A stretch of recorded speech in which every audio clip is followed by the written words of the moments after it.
الرحمن السلام علیکم ورحمۃ اللہ وبرکاتہ۔ ہر قسم کے درد کا علاج صحیح مسلم اور جامع ترمذی کے اندر یہ حدیث موجود ہے۔ آپ صلی اللہ علیہ وسلم کے ایک صحابی رسول جب دائرہ اسلام میں داخل نہیں تھے ہوئے اس وقت بھی انہیں اس حصے میں درد ہوتا تھا، اور جب اسلام میں داخل ہو گئے تو اس وقت بھی درد ہوتا تھا۔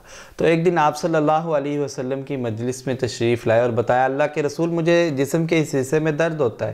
تو آپ صلی اللہ علیہ وسلم نے ایک نسخہ بتایا۔ آپ نے بتایا کہ جہاں پہ درد ہوتا ہے وہاں پہ اپنا دایاں ہاتھ رکھو، پھر 3 دفعہ بسم اللہ پڑھو، بسم اللہ، صرف بسم اللہ، بسم اللہ، بسم اللہ، بسم اللہ۔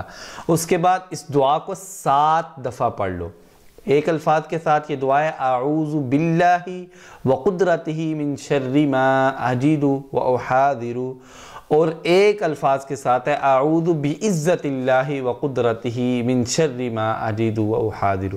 3 دفعہ بسم اللہ پڑھ کے پھر ان دونوں دعاؤں میں سے ایک دعا کو 7 دفعہ پڑھنا ہے، اور اپنے دائیں ہاتھ پہ ہلکا سا پھونک لگا کے جسم کے اس حصے میں لگا لینا ہے۔ تو اللہ تعالیٰ کی رحمت کے ساتھ اللہ تعالیٰ شفائے کاملہ عطا فرمائیں گے اور اس درد کو دور کریں گے۔ جہاں پہ ہم ہومیوپیتھک، ایلوپیتھک اور حکمت کو استعمال کرتے ہیں صحت یابی کے لیے، وہاں پہ اس نبوی نسخے کو بھی استعمال کریں۔ اللہ تعالیٰ اپنی رحمت کے ساتھ ضرور شفائے کاملہ عطا فرمائیں گے۔ ہماری اس ویڈیو کو لائک اور زیادہ سے زیادہ شیئر کیجئے تاکہ زیادہ سے زیادہ لوگ اس نبوی نسخے سے مستفید ہو سکیں۔ والسلام علیکم ورحمۃ اللہ۔